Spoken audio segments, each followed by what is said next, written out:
Poverty is not the absence of coin, but the absence of command. You can be stripped of your lands, your title, your reputation, even your bread. And yet, if you retain control over your thoughts, your silence, and your strategy, you are richer than kings who live enslaved to the opinions of others. To think oneself poor is to surrender sovereignty over one's own mind. The weak believe that power resides in possession. The strong understand that possession begins in perception. When a man believes himself poor, he begins to beg not for bread, but for validation. He bends his posture, softens his tone, and trades his dignity for the illusion of safety. From that moment, he ceases to command and begins to obey. The chains that bind most men are not forged of iron, but of self-pity. The first act of tyranny a man suffers is the one he commits against himself when he crowns despair as his ruler. A ruler without wealth can still command armies. A ruler without confidence commands none. What bankrupts a soul is not lack of gold, but lack of direction. He who knows where he must go will always find resources to reach it. The world serves those who declare purpose as law and bend necessity to their design. But the one who hesitates, who doubts his right to rule even over himself, will find every door closed, not because the world is cruel, but because it despises the scent of weakness. In times of famine, the lion still hunts. He does not wait for mercy. He moves through scarcity with the same posture of dominion he holds in abundance. For the world yields not to hunger but to will. The same principle governs states and men alike. If you believe yourself a beggar, you will be treated as one. If you carry yourself as a sovereign even when exiled, even when betrayed, power will conspire to return to you, drawn as if by gravity. To think like a ruler is to understand that poverty is temporary, but weakness is eternal. There are men who have lost empires and built them again from dust. And there are men who inherited kingdoms and still lived as slaves, terrified of losing what they never deserved to keep. Power is not inherited, it is perceived. It is an aura that radiates from conviction, and conviction is born from the refusal to identify with loss. If you find yourself with nothing, count your fortune, for it is in nothingness that the world reveals who commands and who collapses. When all comforts are stripped away, your habits are exposed, your mind is tested, and your loyalty to your own purpose is weighed. This is not punishment, it is purification. Poverty refines the ruler. It teaches him the cruel arithmetic of survival, to keep only what strengthens him, to discard all illusions, to master the art of appearing serene while planning in shadows. Most men fear appearing poor more than they fear being weak, so they adorn themselves with symbols of success titles, luxuries, promises, yet inside they are hollow. A true ruler would rather be empty in appearance than in essence, for essence, once lost, cannot be bought back. When the mind rules itself, even ruin becomes an empire. The wise man learns to weaponize deprivation. When resources vanish, he sharpens his intellect. When allies betray, he studies their nature. When fortune turns her back, he courts her, not with lamentation, but with cunning. To the world, he seems silent. Inside, he is calculating, waiting, watching, for he knows that power is not seized by noise, but by timing. Those who mistake humility for poverty will never rule. Humility is a choice made by the strong. Poverty is a condition endured by the weak. To wear simplicity as armor is not submission, but strategy. A prince who hides his ambition beneath modesty is more dangerous than a tyrant who shouts it aloud, for the first disarms suspicion, while the second awakens resistance. To think you are poor is to forget that influence begins in the unseen. Every empire first existed as an idea conceived in exile, nurtured in silence, and executed in precision. The mind that refuses to kneel before misfortune becomes a kingdom unto itself. The man who governs that kingdom well will soon govern others. Even when you have nothing, do not pray to be rescued, plan to be restored. Pray only for clarity, for patience, for the ability to read the patterns of men. Pity is the currency of the powerless. Strategy is the wealth of the ruler. Never announce your poverty, hide it behind composure. Never reveal your hunger, mask it behind control. For the world gives nothing to the desperate, it rewards those who make scarcity look like choice. In every court, there are those who chase fortune and those who seduce it. The chasers plead, the seducers plan. Fortune does not follow noise, she follows confidence. She belongs not to the most deserving, but to the most prepared.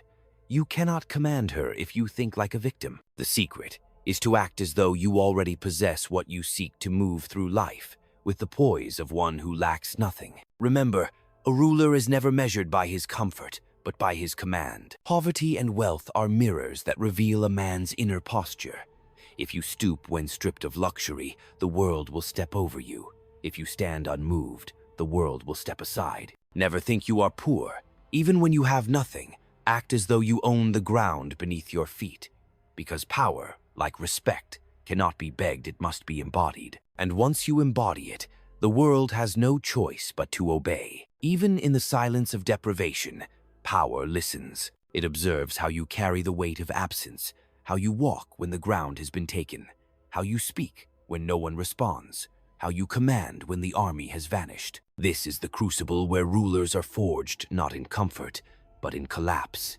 Men who have never lost cannot be trusted with power, for they mistake fortune for mastery. But those who have watched everything crumble and still moved forward with unbroken gaze, those men learn the rhythm of fate. They do not curse her when she withdraws. They adapt. They do not weep at the ruins. They study them, mapping the weaknesses that brought the fall, so the next empire will stand on stronger foundations. The illusion of wealth is a drug. It blinds men to their dependence. It softens the instincts that once made them sharp. A full stomach breeds forgetfulness, but hunger awakens vision. The one who can fast in spirit and still think clearly possesses an authority that gold cannot purchase. For every coin eventually obeys the one who controls the flow of need, and that begins in self-control. Poverty becomes intolerable only to those who depend on others to feel rich. The ruler depends only on himself. The world was never designed to be fair. It was designed to be conquered. Each man is born into a silent war, the war between dependence and dominion. Some fight with swords, others with silence. The wise fight with perception. They understand that influence is not about having, but about appearing. You may own nothing, but if you convince others that you are unshakable, their fear becomes your resource. Perception turns emptiness into leverage. To master this is to master the theater of power. Appear calm when in chaos. Appear content when in famine. Appear certain when surrounded by doubt. In politics, as in nature, survival favors those who perform strength better than they feel it. The lion that hesitates at the sound of its own roar loses the hunt. So too does the man who doubts his worth lose the crowd's obedience. Remember, confidence is the only currency that never devalues. When stripped of possessions, do not mourn. Measure. Measure who remains when there is nothing left to gain. Measure which allies reveal loyalty, which enemies expose their fear. In scarcity, truth surfaces, the flattering voices fade, the parasites scatter, and you stand alone with your reality naked, but awake. This is not loss. This is clarity. Most men will never see themselves so clearly, because abundance hides them from their own reflection. Every downfall is a negotiation between weakness and will. When you are betrayed, the world whispers that you are finished. But what is betrayal except proof that you were dangerous enough to be feared? Do not lament treachery. Analyze it. Betrayal is information, a signal that your strategy has threatened the comfort of others. Learn from it, sharpen from it, and remember, power is not preserved by trust, but by understanding. Trust blinds. Understanding commands. When the people look to you for hope, do not give them pity. Give them direction. The masses crave guidance more than justice. They do not need you to weep for them. They need you to calculate for them. Compassion without control is chaos. The ruler must feel the suffering of his people only enough to understand how to move them, never enough to drown in it. Empathy is useful only when disciplined by reason. The moment emotion rules the ruler, the state collapses. To think you are poor is to forget the hierarchy of needs. The base of power is not wealth, but will. Money obeys systems. Systems obey men. Men obey the one who understands their desires. If you wish to rise, study not how to earn, but how to command the hunger of others. A man who can direct ambition need not possess it himself. He can rule from the shadows, unseen, yet omnipresent, because he understands the true currency of the world is influence. When you sit in silence, with no title and no coin, know that you are closest to mastery. For in silence, there are no distractions, no illusions, no applause, only your mind, naked before its own potential. Most men flee from that confrontation. They fill their emptiness with noise. But the ruler stays. He listens to the whisper of his own mind until it becomes a command. And from that command, an empire begins again, not from the treasury, but from the will. Power always begins invisible. It is born in patience, grows in obscurity, and only later dresses itself in gold. Those who chase gold before power end up enslaved by those who chased understanding. So learn to sit comfortably in the unseen. Let the world believe you have fallen. Let them underestimate you. The unseen is sanctuary. It is where the next strike is prepared. When you finally move with such precision that the world mistakes your return for destiny. A ruler who has known hunger rules differently than one who has not. He understands the fragility of fortune. He prepares for famine during feast. He builds loyalty not with indulgence, but with necessity. His followers do not love him for his gifts. They follow him for his strength. For men do not truly love generosity. They love protection. And protection is given not by wealth, but by command. Never think you are poor. Poverty is an illusion that serves the powerful by keeping the ambitious obedient. Refuse it.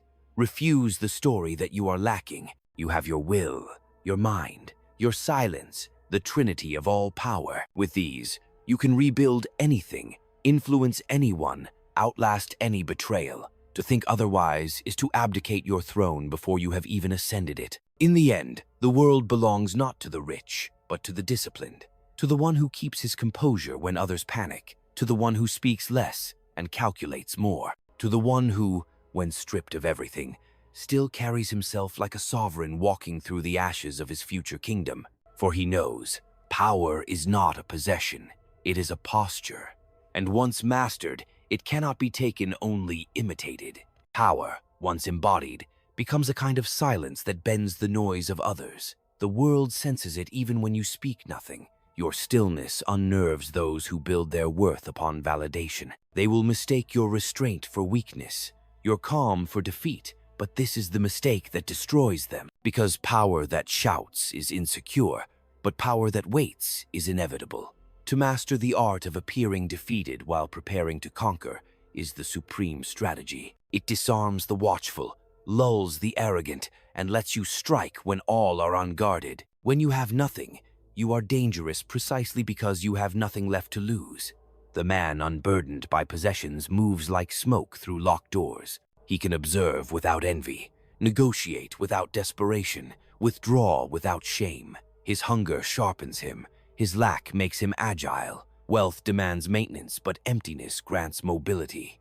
It is easier to conquer from the shadows than from a throne. Do not mourn the absence of power. Study its anatomy. Watch how it moves, how it changes hands, how men build illusions around it. Observe who flatters whom, who fears whom, and who pretends neutrality while waiting to choose the winning side. Power leaves a trail in human behavior, a trail of insecurity, ambition, and imitation. The ruler reads this language fluently. For him, every interaction is a clue, every silence a signal. The poor man looks at power with resentment. The wise man studies it with precision. For resentment blinds, but precision reveals. Understand this: every man you meet serves power, even if he claims to despise it. The preacher serves it through morality. The merchant serves it through greed. The soldier through loyalty. The philosopher through influence. The lover through desire. The beggar through pity. Power has infinite disguises, yet it always speaks one language, the language of control. The art of statecraft lies not in seizing power, but in surviving it, to hold it without being consumed, to wield it without revealing hunger, to let others feel they share it while secretly keeping its core in your grasp. Most rulers fail because they mistake possession for permanence. They believe the throne belongs to them. But the throne belongs only to the moment, and the moment belongs to whoever understands the tides of fear and desire. To master these tides, you must learn to see men not as they appear, but as they function. Every man is a mechanism of appetite driven by the fear of loss or the lust for recognition. Some conceal it with civility, others with faith, but all remain prisoners of the same hunger. The ruler does not judge this, he uses it. For to control men, one must not fight their nature, but direct it. Fear is the most loyal instrument of control. It never sleeps, never questions, never forgets. Those who rule by love must constantly perform to maintain it. Those who rule by fear need only remind men of their fragility. Yet the greatest rulers blend both. They rule by respect, which is the equilibrium between fear and admiration. It is not affection they seek, but obedience, dressed in loyalty. When fortune abandons you, when the court laughs and the allies scatter, stand still. Let them celebrate your fall. They mistake noise for victory. But remember, every celebration is a declaration of vulnerability. When the mob rejoices, it forgets to watch. That is when you plan your return. Patience is the unseen sword. The longer you are silent, the sharper it becomes. In exile, your greatest weapon is observation. Watch how men change when you lose favor. Those who once praised your wisdom will now praise your rivals. Those who once promised loyalty will invent reasons for betrayal. But do not despise them. They are not evil. They are predictable. And predictability is the ruler's greatest ally. For if you can foresee behavior, you can direct it without force. To rebuild power, you do not need armies. You need understanding. Understanding of timing, of symbols, of the fragile balance between hope and fear. Men follow the one who names their fears and offers them a purpose. Give them that purpose, and you will own their will. The most obedient subjects are those who believe they are acting freely. Thus, the art of leadership lies not in commanding bodies, but in shaping perception. You must learn to act poor in sight, yet rich in mind. To move through the corridors of influence as a beggar in appearance, but a sovereign in thought. The more they underestimate you, the greater your range of movement. The shadow commands where the spotlight blinds. Invisibility is not weakness, it is strategy refined to perfection. The unseen hand guides empires, while the visible hand takes the blame. Power is not about possession, it is about preparation. Those who constantly prove their dominance lose it. Those who wait for the right moment multiply it. Every empire dies of impatience, expanding too quickly, consuming too much, trusting too easily. But the ruler who knows when to retreat, when to yield, when to disappear, that ruler becomes eternal. The wise never compete for appearances. They compete for continuity. The fool builds a palace to be seen. The strategist builds a network to endure. One collapses with his monuments. The other survives through his influence. That is the difference between vanity and vision. Vision builds systems that outlive their makers. Vanity builds images that vanish with applause. Even when you have nothing, you can still own the rarest currency, self-command. When you cannot control the world, control your reaction.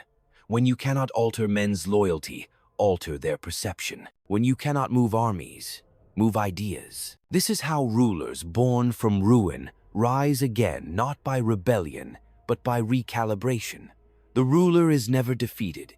He merely adjusts his form. When you have lost everything, you have gained freedom. The absence of attachment is liberation disguised as loss.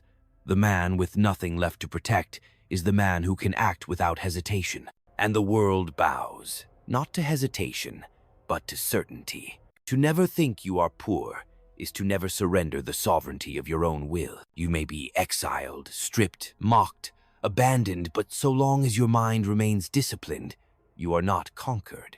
Poverty is a costume, not a condition. The wise wear it when it serves them, then discard it when the moment turns. Fortune turns her wheel endlessly. Today's beggar may be tomorrow's king, and today's king may kneel before the beggar's son. The only constant is the one who understands this rhythm and moves with it. That is why you must never despair when stripped of wealth, for in that moment you are closest to clarity. When there is nothing left to lose, you can finally see how power truly works. And those who see, rule. There was once a minister who ruled not through decree, but through suggestion. His king trusted him, the nobles feared him, and the people adored him. Yet he owned no estate, commanded no army, and held no title beyond advisor. His power came from precision, the quiet art of knowing when to speak and when to let silence do the speaking. He understood that authority is not always conferred. Sometimes it is borrowed, and often it is stolen softly, word by word. When the king grew arrogant, the minister praised him excessively. In time, the king mistook the minister's flattery for his own genius, and thus obeyed without realizing he was obeying. When the kingdom fell into crisis, the minister, untouched by blame, stepped forward as savior. He owned nothing, yet controlled everything. That is the subtlety of true power, to command through the illusion of humility. Consider also the merchant who lost his fortune in a single season. Ships sunk, debts called in, friends vanished like mist. Most men would have begged mercy from their creditors, but he did the opposite. He invited them to dine. He spoke of rebuilding, of trade routes, of opportunity. He carried himself not as a beggar, but as a visionary. His composure confused them. They lent again, not because of logic, but because his confidence infected their fear. Within years, he rebuilt his empire twice as large. He understood that reputation is a weapon sharper than steel, and that even bankruptcy can be turned into theater if performed with conviction. Men do not invest in facts, they invest in belief. A ruler once told his generals that a city was unconquerable. They hesitated. He burned his ships and said, "Now there is no return, either we win or we die." The soldiers, stripped of retreat, fought like men possessed. They took the city by dawn. What he understood was this: men do not act at their highest when given options. Freedom paralyzes, necessity awakens. The art of leadership is not to comfort men, but to corner them into greatness. A wise leader knows when to remove escape so that willpower becomes the only weapon left. Look, too, at the woman in court who had no noble birth, no wealth, no allies, only perception. She learned the rhythm of the court's gossip, the ambitions behind every compliment, the insecurities beneath every smile. She played ignorance to perfection. When rivals conspired against her, she let them, feeding their vanity with feigned trust. And when they revealed their schemes, she whispered them to the right ears at the right moment. Her enemies destroyed each other while she remained blameless. When the smoke cleared, she was the last one standing. Power is not inherited. It is harvested from the blindness of others. A ruler of a small province, surrounded by larger enemies, once learned to weaponize insignificance. He never boasted of his army or his treasury. He paid tribute when necessary and offered alliances when useful. He let others believe he posed no threat. Yet beneath the illusion of weakness, he trained his men in secrecy, mapped the movements of neighboring armies, and waited for the moment when empires grew tired of war. When they turned inward to repair their greed, he struck not to conquer, but to absorb. In 1 decade, the invisible became invincible. The world mistook his patience for passivity until his flag stood on every border. To appear harmless is the oldest camouflage of power. Even in business, the same law reigns. There was a young entrepreneur surrounded by giants who laughed at his small operation. He studied them, not their success, but their arrogance. He learned their blind spots: waste, pride, delay. He positioned himself not as competitor but as servant, solving their problems quietly until their dependence became irreversible. By the time they noticed, his network stretched through their supply chains, their clients, their governments. They could not move without him. He never demanded recognition. He demanded necessity. In the politics of survival, the one who becomes necessary is the true ruler. History repeats this pattern endlessly. The philosopher who writes in exile shapes the minds of future kings. The general who loses one battle rewrites the art of strategy. The banker who is mocked for caution becomes the only one standing after collapse. Fortune is a stage that rewards those who study its script. The rest are actors stumbling through lines written by others. There was once a man imprisoned for conspiracy. His enemies thought they had silenced him. Yet from his cell, he wrote letters disguised as poetry.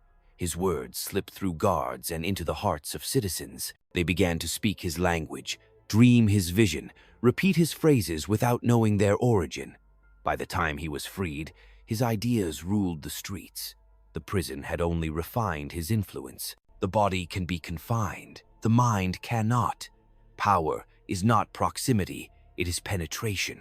Another ruler, wise and feared, used failure as disguise. He deliberately lost minor battles to lull his enemies into arrogance. They relaxed their vigilance, thinking him weakened. Then, in one night, he struck their capital not out of rage, but out of rhythm. The shock broke their morale more than their armies. He proved what all rulers eventually learn. The appearance of defeat can be the most strategic weapon. To appear broken is to be underestimated, and underestimation is the soil from which domination grows. Power loves disguise. It thrives beneath masks, contracts, friendships, prayers, even art. The priest preaching humility, the poet celebrating love, the scholar pursuing truth all seek influence over the minds of men. The forms differ, the hunger remains. What you must understand is that influence does not need permission. It seeps through culture, through conversation, through doubt. The greatest rulers of history often ruled not nations but narratives. He who defines meaning controls mankind. A modern prince must learn the politics of illusion, how wealth can be simulated, how authority can be projected, how truth can be directed. Today, thrones are digital, armies are informational, and power is coded in attention. The same principles still govern. Perception rules reality. The poor man who convinces the world he is valuable will soon be treated as such. The rich man who loses control of narrative will soon be ignored. Do not mistake technology for progress. It is merely a faster battlefield. The players remain the same, those who command minds and those who rent them. If you are betrayed, do not seek revenge. Seek understanding. Revenge satisfies emotion, but drains energy. They could not move without him. He never demanded recognition. He demanded necessity. In the politics of survival, the one who becomes necessary is the true ruler. History repeats this pattern endlessly. The philosopher who writes in exile shapes the minds of future kings. The general who loses one battle rewrites the art of strategy. The banker who is mocked for caution becomes the only one standing after collapse. Fortune is a stage that rewards those who study its script. If you must destroy an enemy, destroy completely, or he will rise to destroy you. Mercy without strategy is weakness disguised as virtue. A ruler must learn when to be merciful, and when to be merciless. Both are necessary. Both are moral in their time. There was once a prince who, after a great victory, spared his enemy's son as a gesture of mercy. Years later, that same boy returned with an army, burned his palace, and declared vengeance in the name of gratitude. Compassion untempered by foresight is a blade turned inward. Rule your mercy as you rule your wrath, by reason, not emotion. The architecture of power is not built from kindness or cruelty, but from clarity. To see men as they are, to use events as they occur, to command without apology, this is not evil, it is survival. The world respects those who dare to define its rhythm. And if you can define it, even when you have nothing, you are never poor. You are sovereign. You are the invisible hand, shaping the visible world. To never think you are poor, even when you have nothing, is to refuse the illusion that value exists outside the self. Poverty begins not in circumstance, but in comparison. The moment you measure your worth by another man's wealth, you surrender your autonomy to his shadow. To feel poor is to confess dependence. The ruler, even stripped of material fortune, measures himself only by his command of time, perception, and will. He governs his reactions, curates his image, and directs his focus as a king directs his army. That discipline invisible to the masses is the true treasury of power. There is no greater poverty than the poverty of imagination. He who cannot conceive himself as more than his condition becomes the servant of it. A man who thinks like a ruler, even in ruin, will eventually rule, because the mind precedes the circumstance. Power is born first in self-definition. To never think you are poor is to treat every loss as a temporary distortion of appearance, never the essence. Essence remains. The world merely tests how convincingly you can preserve the posture of command when surrounded by collapse. The poor mind searches for rescue. The sovereign mind searches for leverage. Every disadvantage hides an angle, every rejection a revelation, every insult a lesson in perception. Wealth, stripped to its root, is nothing more than the ability to convert resistance into resource. The ruler sees opportunity not because it exists, but because he creates it through the geometry of thought. To him, lack is material waiting for form. Poverty is raw metal, not failure a crucible for reforging authority. To believe oneself rich is not delusion, but strategy. It is to wear dignity as armor. The moment you begin to behave as though you possess command, you train the world to reflect it. Men sense conviction like animals sense fear. They respond to certainty, not currency. A man may sleep in the gutter yet speak with such composure that others instinctively defer. This is not arrogance, it is sovereignty practiced in advance. Power grows where belief refuses humiliation. The world, after all, does not serve the deserving, it serves the self-assured. The ruler who appears confident amidst desolation rewrites the hierarchy. In a society governed by optics, perception becomes law. To think poor is to broadcast weakness. To think rich is to radiate inevitability. The one who masters this illusion makes scarcity his disguise. He draws resources, allies, and influence without pursuit, for the world gravitates to the one who seems chosen. Never thinking you are poor means mastering detachment from outcome. Poverty is often obsession with what is missing. Power is concentration on what remains. The man who clings to what he lacks amplifies his void. The one who focuses on what he controls multiplies it. Wealth is not accumulation, it is direction. The ruler directs energy, the way an architect directs stone, building not from surplus, but from precision. Control replaces currency. Composure replaces comfort. A ruler's wealth is his capacity to endure solitude. The poor man fears silence because it confronts him with emptiness.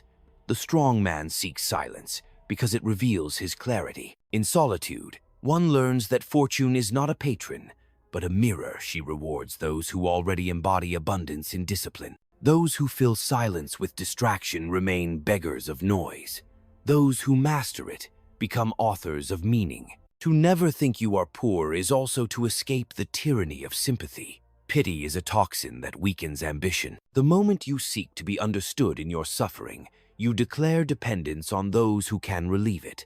The sovereign bears his trials without display. He turns pain into secrecy, adversity into mystique. His composure becomes currency. His silence becomes intrigue.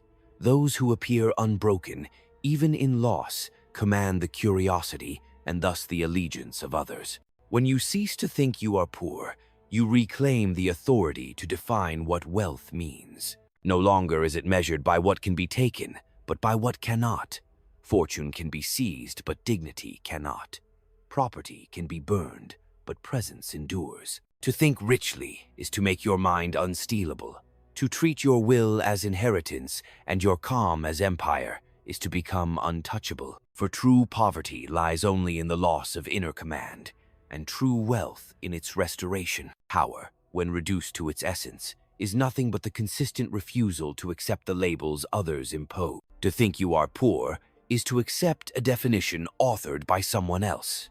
To reject it is rebellion, silent, elegant, and absolute. A man who defines his own value undermines every system that seeks to measure him.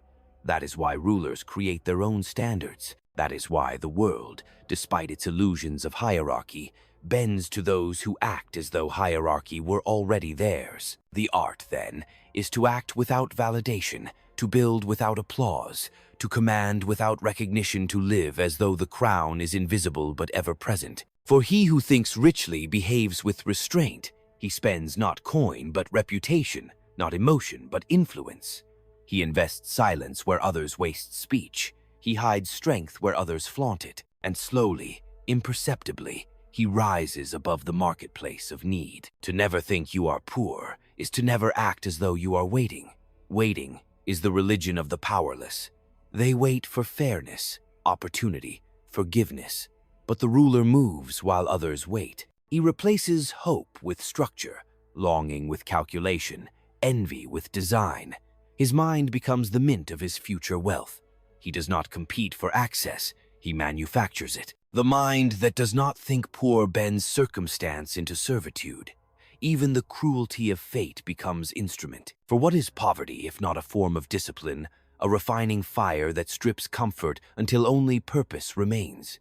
To one who understands this, nothing is truly lost. What others call failure, he calls data. What others call scarcity, he calls focus. Never think you are poor, because to think so is to relinquish the only empire no tyrant can touch, your self-command. Every empire that ever fell did so from within, not through siege, but through surrender to weakness disguised as realism. Guard your mind as you would a fortress. Admit no trespass of despair, no whisper of inferiority. You are not measured by what you hold, but by what you can endure without bending. That is wealth eternal, the gold of sovereignty, the invisible coin of the few who rule while the many obey. Understand that the world does not reward innocence. It rewards interpretation.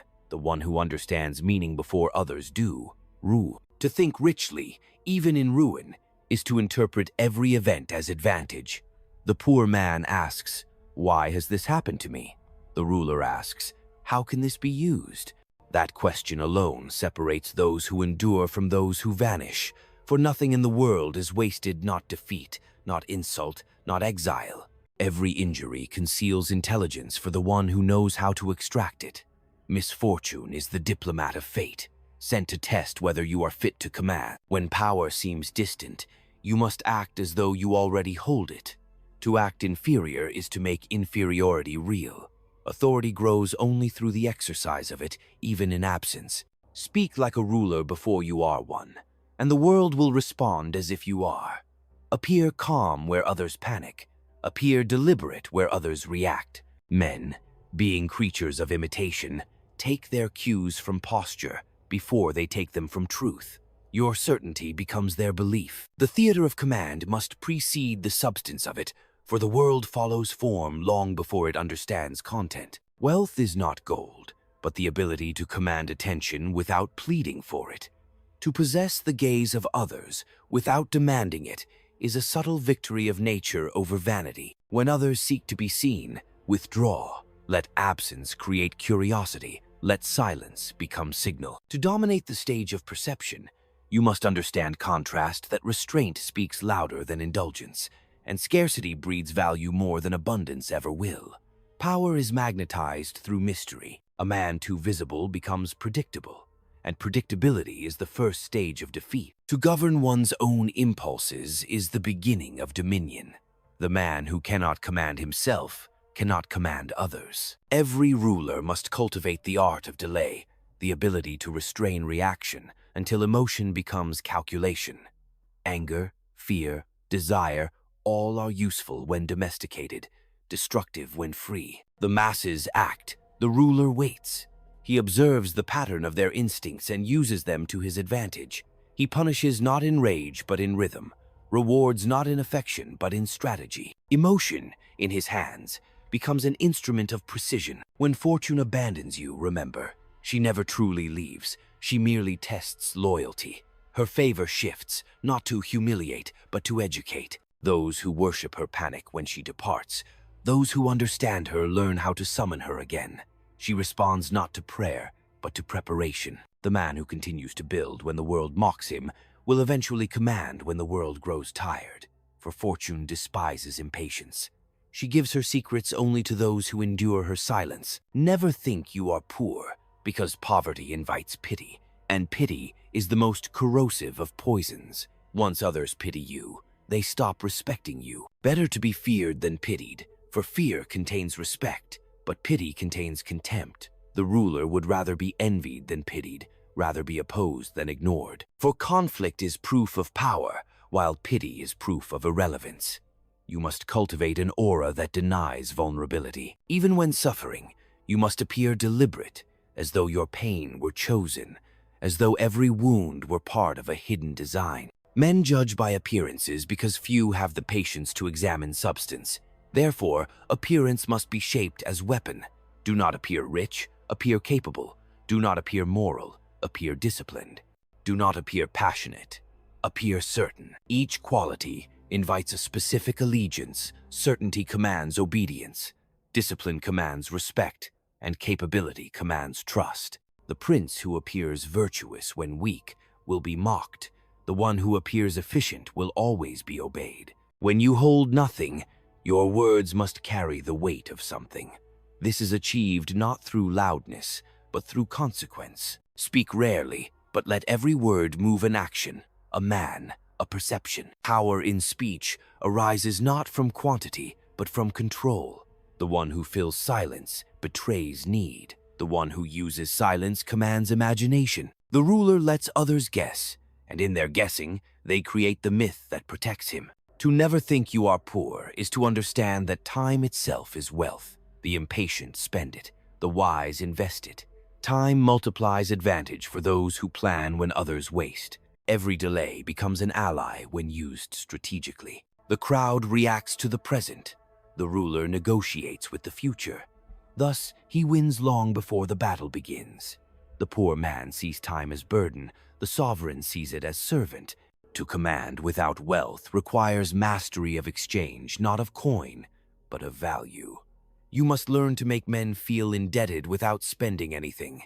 A glance, a promise, a silence, these can be debts more binding than gold. The art lies in making others believe that your favor is worth more than their resources.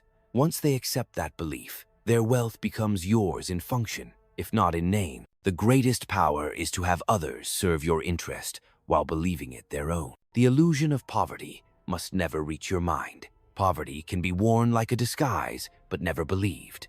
When you appear destitute, yet behave as master, you confuse the social order. The rich fear you, for they cannot categorize you.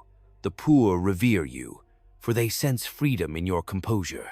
You stand outside their scale of measure, and that, more than gold, is the mark of sovereignty.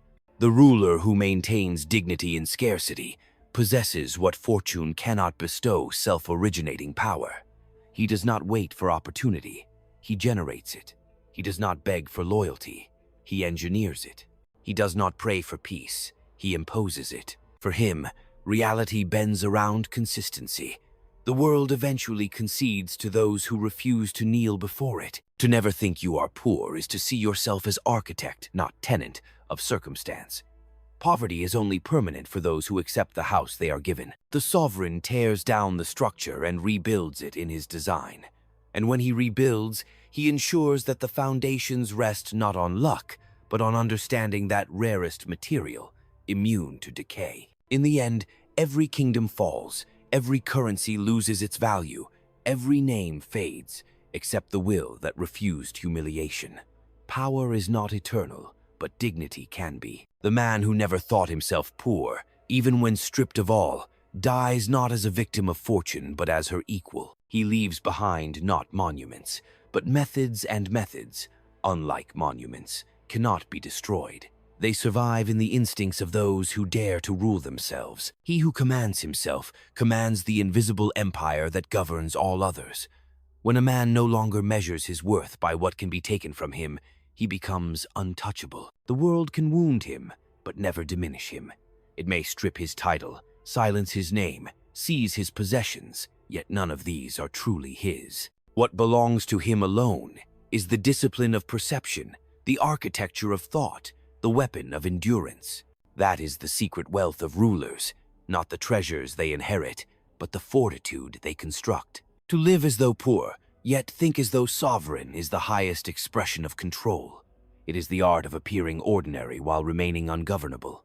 The masses crave security, so they submit. The ruler craves mastery, so he endures. He uses deprivation as exercise, constraint as training, solitude as counsel. He learns that power, when refined, is not expression but restraint, the ability to do without complaint, to suffer without spectacle, to rebuild without announcement. Never think you are poor, for poverty is a state of surrender, and surrender is the one act the world never forgives. Even the humblest man is rich when he understands his influence. Every gesture becomes signal, every silence becomes strategy. The wise ruler does not rush to reveal the limits of his means. He allows uncertainty to serve him. Men fear what they cannot measure. Mystery becomes his fortress. The one who hides his true capacity never exhausts it. The one who exposes it invites his fall. Remember that wealth attracts parasites, but dignity commands allies. Those who cling to your gold will abandon you in hunger. Those who admire your composure will follow you even in exile. For composure is proof of conviction, and conviction is rarer than gold. Men instinctively serve the one who seems unmoved by circumstance, for he mirrors the God they seek, steady, decisive, unchanging. To act rich in spirit when the world calls you poor is not arrogance. It is prophecy fulfilled through patience. The poor seek to be liked, the strong prefer to be necessary. Never trade necessity for affection. The one who is liked may be entertained, but the one who is needed is obeyed. True authority is not won through persuasion, but through inevitability. Build yourself into a presence that cannot be ignored, into an intellect that cannot be replaced. Then wealth and loyalty will arrive as natural consequences, not gifts. The mind that never thinks poor becomes a kind of mirror to fate. It no longer pleads, it predicts. It no longer fears change, it orchestrates it. For fortune is not chaos. It is choreography unseen by those who move too fast. The ruler studies its rhythm, not to resist it, but to ride it until it obeys his direction. When you think richly, even loss moves according to your will. You learn to direct ruin as a sculptor directs marble, shaping it into monument. He who sees beyond deprivation understands that nothing is ever lost, only exchanged. Every failure purchases insight. Every betrayal buys clarity. Every humiliation purchases mastery of pride. The poor man sees the price. The ruler sees the return. He calculates not in coins, but in evolution. His balance sheet is invisible, his profit measured in control. Thus, even defeat becomes a form of investment. To never think you are poor is to reject victimhood as identity. Victims expect mercy. Rulers create outcome. The world, being indifferent, aligns itself not with suffering but with motion. It rewards the one who acts, not the one who laments. Therefore, move always, even in despair, even in secrecy. Motion preserves dignity. Stillness without purpose decays into self-pity, and self-pity is death disguised as thought. The sovereign mind sees wealth as a mirror of order. Disorder within creates poverty without. To rebuild your world, begin with command of the smallest unit yourself. Rise at the hour you set. Speak only with purpose. Respond only with strategy. Routine is not slavery. It is sovereignty repeated daily. Those who cannot govern their hours cannot govern their empires. In a world addicted to distraction, discipline is the rarest currency, and it buys everything worth possessing. Never think you are poor, because even the illusion of lack weakens the voice that commands destiny. Speak not in tones of want, but of design. The language of the poor is complaint. The language of rulers is precision. To speak of lack is to summon it. To speak of order is to construct it. A word once believed becomes law. The wise use words sparingly, not because they fear silence, but because they understand its value. And when all else is gone, gold, allies, fortune, one thing must remain: the conviction that you are still worthy to rule. Without that, even the throne becomes meaningless. With it, even the ashes of defeat become soil for resurrection. The man who never thinks himself poor walks through ruin as though it were architecture. He understands that kingdoms are rebuilt not from material, but from will. Fortune may change hands, but sovereignty belongs only to those who claim it. Therefore, think not in terms of wealth and loss, but of strength and order. The first can be taken, the second must be yielded. When you no longer depend on what can be taken, you ascend beyond fortune's reach. You become the architect of your own inevitability, unseen, untouchable, feared not for your possessions but for your composure. This is what it means to never think you are poor, to live as though every absence is rehearsal for empire, every hardship is apprenticeship for dominion, every silence is preparation for command. The world may take from you endlessly, but as long as you refuse to think as the world thinks, you remain its master. The final truth is simple, yet ignored by most. Wealth and poverty are illusions. Power resides where perception and will converge. To never think you are poor is to anchor yourself in that convergence. When everything is stripped, possessions, allies, reputation, the mind remains. And in that mind, a kingdom still exists. Every thought, every choice, every controlled breath becomes a fortress. The ruler who understands this carries his empire within him, and no external force can diminish it. Do not chase what can be given or taken. Chase mastery of your own posture, mastery of attention, mastery of patience. Let others scramble for coin and titles while you command outcomes from the quiet of strategy. Your composure becomes your coin. Your foresight becomes your army. Your restraint becomes your throne. To think you are poor is to surrender all of these. To refuse it is to reclaim them. Remember, scarcity is not defeat. Absence is not surrender. Silence is not weakness. They are instruments for the one who can see beyond circumstance. The man who governs himself governs the world. The one who acts with inevitability bends fortune to his design. The one who never admits poverty becomes richer than kings, for his wealth cannot be seized and his power cannot be challenged. Stand unbroken in the shadow of loss. Walk with the posture of inevitability. Speak with the authority of someone who commands even when he possesses nothing. Let the world perceive you as it will, for perception bends to conviction, and conviction is the one coin that never devalues. Never think you are poor. Not in exile, not in ruin, not in silence. For in that refusal lies the final empire, the sovereignty of self, the command of mind, the invisible throne from which all else is governed.